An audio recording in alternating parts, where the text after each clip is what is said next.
The Nigerian delegation to the IMF and the World Bank meetings this year comprises 2 ministers, the central bank governor, and other top executives of the fiscal and monetary authorities.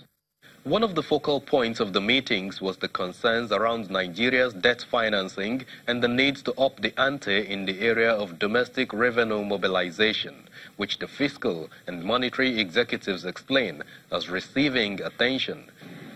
We have one of the lowest debts, in fact the lowest debts amongst our comparator countries.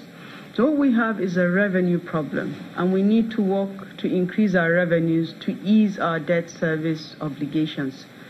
So we have to enhance our domestic revenue mobilization so that we can ease the debt service burden that we now carry.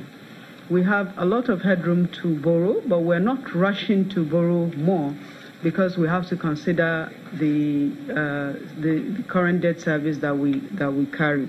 Although Nigeria's debt to GDP remains fairly okay, debt service concerns were raised, whereas we also raised issues that we are doing everything possible to broaden the revenue base so as to improve the tax to GDP ratios.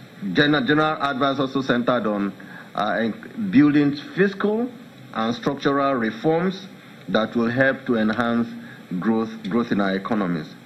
Like other African countries, Nigeria ranks low at 152 in the World Bank's Human Capital Index, but the delegates maintain that government is not resting on its oars. One of the things in the ERGP that we clearly identified was the need to invest in our people. And we are doing so, but it takes time. Just by way of illustration, the capital allocation for education, which in 2015 was 22.52 billion, by 2018 we are taking it up to 102.9 billion. In health, the capital allocation was 22.68 billion in 2015.